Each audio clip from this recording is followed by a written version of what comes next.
Bismillahirrahmanirrahim. Chapter number 6, first year, Kingdom Prokaryote. Continuity from previous lecture.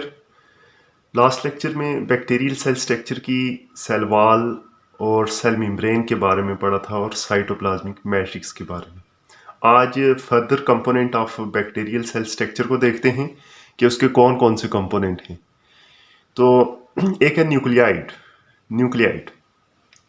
Kingdom prokaryote जब हमने पढ़ा था तो हमने देखा था कि प्रोकैरियोटिक सेल उसको कहते हैं जिसके पास ट्रू न्यूक्लियस नहीं होता, यानी कि इसका जो न्यूक्लियस है उसके बाहर मेम्ब्रेन नहीं होती।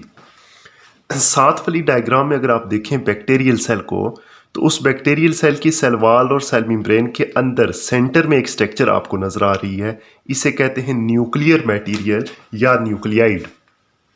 अब ये जो न्यूक्लियाइड है इसके बाहर कोई मेम्ब्रेन नहीं है, आउटर कवरिंग नहीं है, नो मेम्ब्रेन बाउंडेड न्यूक्लियस, लिहाजा इसीलिए इसको प्रोकैरियोट कहते हैं। सबसे पहली बात यह है कि in kingdom Monera they lack discrete chromosome and nuclear membrane. इसका मतलब यह हुआ कि nuclear material is not enclosed in the membrane. जब मेम्ब्रेन के अंदर इनक्लोज नहीं है तो इसे प्रोकैरियोट कहेंगे। तो अब इसका जो न्यूक्लियाइड है वो न्यूक्लियर मेम्ब्रेन के अंदर नहीं है और इसका कोई डिस्क्रीट क्रोमोसोम नहीं है।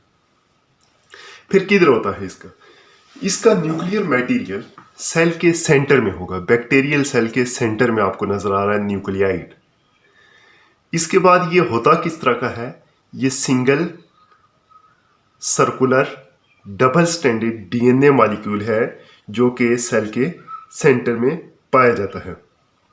अब ये इसकी कोई रेगुलर शेप नहीं होती, irregular aggregation of dense shape material is known as nucleoid. अब ये जो सिंगल क्रोमोसोम है इसके अंदर, ये पूरे सेल के अंदर, बल्कि न्यूक्लियर मटेरियल की जो स्पेस है इसमें ये टाइटली बाउंड होगा। अब ये जो थ्रेड लाइक क्रोमैटिन मटेरियल है, ये क्रोमैटिन मटेरियल टाइटली बाउंड होता है सेंटर में और इस टाइटली बाउंडेड एग्रीगेशन को न्यूक्लियाइड्स कहते हैं।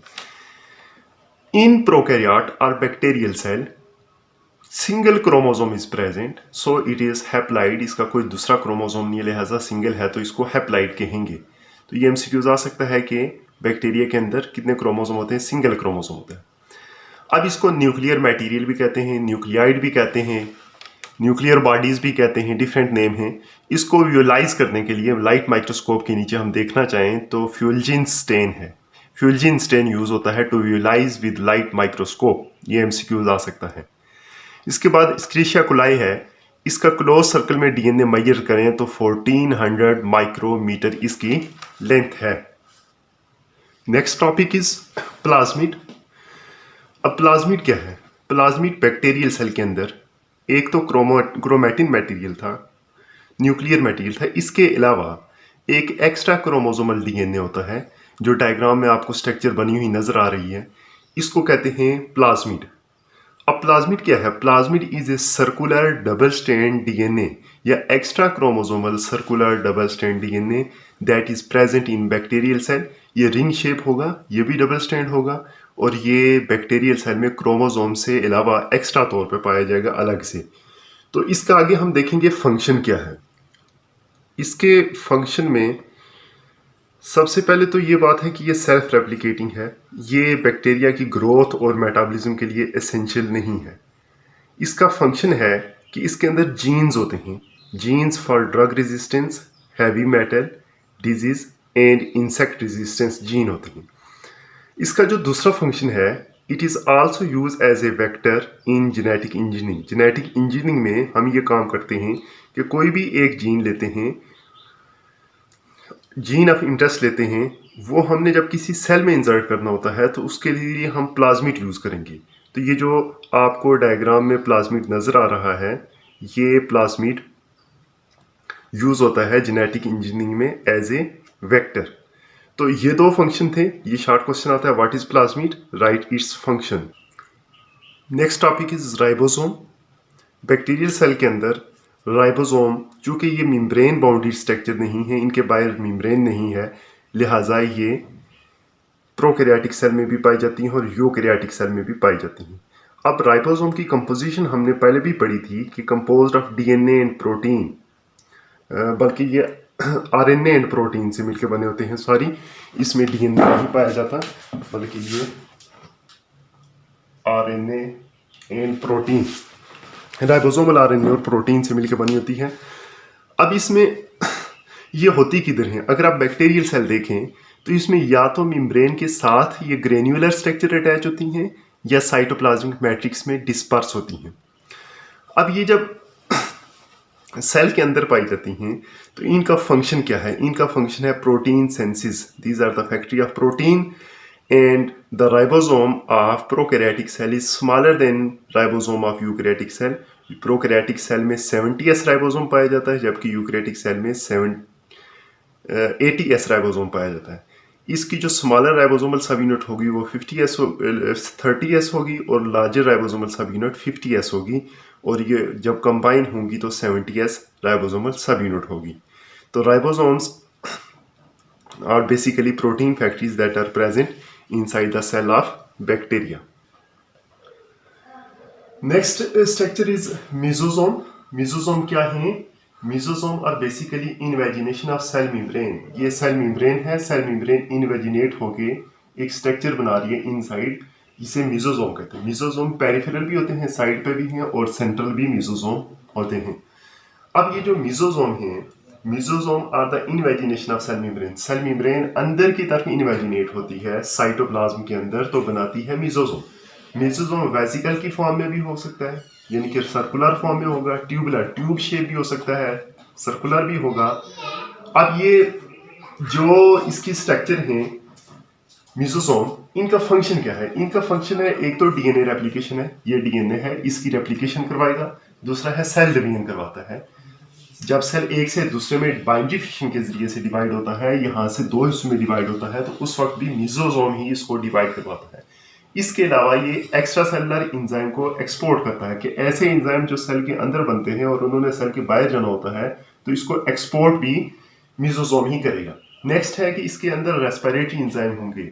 अब हमने पढ़ा था कि प्रोकैरियोटिक सेल में माइटोकॉन्ड्रिया नहीं होता, मेम्ब्रेन बाउंड्री स्ट्रक्चर नहीं होती, तो ये मेम्ब्रेन बाउंड्री स्ट्रक्चर नहीं है माइटोकॉन्ड्रिया, तो इसके जो रेस्पिरेटरी एंजाइम हैं वो इसके मेसोसोम के अंदर होंगे। ये मेम्ब्रेन के साथ अटैच होंगे, सेल मेम्ब्रेन में भी हमने पढ़ा था, जो कि मेटाबॉलिज्म में हेल्पफुल होंगे। तो ये फंक्शन है इसके मेसोसोम के। What are mesosome? Write its function. ये भी शॉर्ट क्वेश्चन आता है। इसके बाद नेक्स्ट टॉपिक है granules and storage body. These are the structure. Granules are storage body. ये वेसिकल फॉर्म में ग्रेन्यूल्स या स्टोरेज बॉडी है। स्टोरेज बॉडी, स्टोरेज बॉडीज नाम से जाहिर है कि ये किसी चीज को स्टोर कर रही है। अब चूंकि बैक्टीरिया है, ये कम्पिटिटिव इन्वायरमेंट में रहता है, वहां जहां भी रहता है ये वहां कंपटीशन होता है न्यूट्रिशन का, फूड का, तो लिहाजा बैक्टीरिया जहां मौजूद होगा जरूरी नहीं हर वक्त उसके लिए न्यूट्रिशन अवेलेबल हो, तो उसके लिए कुछ फूड को ये स्टोर भी रखता है फ्यूचर में यूज करने के लिए, ताकि जब फूड की डेफिशिएंसी आ जाए उसको स्टोर करें। तो सबसे पहले जो ग्रेन्यूल्स एंड स्टोरेज बॉडी है, इनका काम है food storage. Food storage for future use when there is deficiency of food. ये जो स्टोरेज फूड है, ये ग्लाइकोजन भी हो सकती है, फास्फोरस भी हो सकती है, सल्फर भी हो सकती है, फैट की फॉर्म में भी हो सकती है। अब फूड स्टोरेज के अलावा ये जो ग्रेन्यूल्स या स्टोरेज बॉडी हैं, इनका एक और काम भी है कि जो वेस्ट मटेरियल हैं इसको भी इसमें स्टोर करना होता है। Waste material plant bacteria cell के अंदर कौन कौन से होंगे? एक है अल्कोहल, एक है lactic acid, alcohol lactic acid, और अल्कोहल लैक्टिक एसिड के अलावा एसिटिक एसिड है। ये भी एमसीक्यूज आ सकता है, which one of the following is the waste material in bacteria. तो इस तरह ग्रेन्यूल्स और स्टोरेज बॉडी का काम है, एक तो फूड को स्टोर करना और दूसरा ये है कि वेस्ट मटेरियल को स्टोर करना।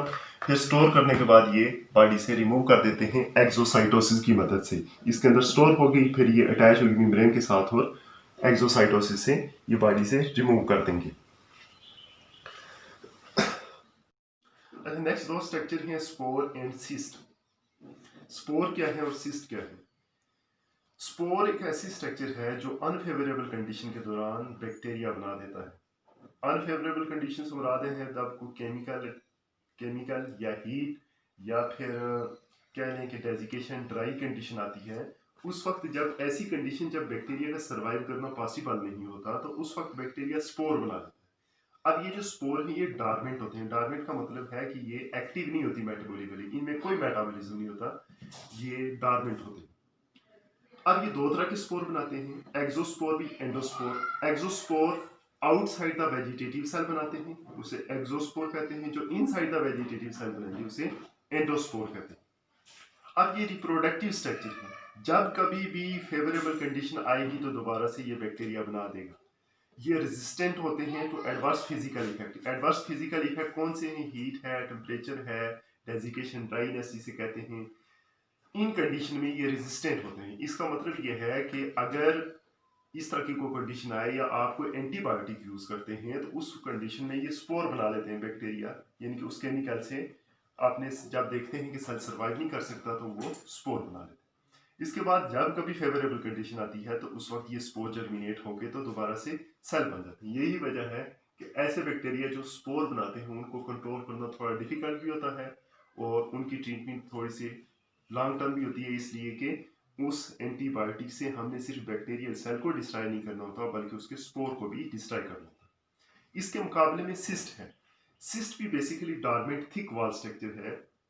फर्क स्पोर और सिस्ट में यह है कि स्पोर सिर्फ और सिर्फ रिप्रोडक्टिव सेल होता है, जबकि सिस्ट पूरे का पूरा बैक्टीरियल सेल होता है। जब अनफेवरेबल कंडीशन है तो डिफरेंट बैक्टीरियल सेल श्रिंक होके एक एग्रीगेशन बना लेते हैं। उस एग्रीगेशन के बाहर एक थिक वॉल होती है ताकि वो डैमेज होने से बच सके। तो ये भी डॉर्मेंट होंगे, थिक वॉल स्ट्रक्चर है।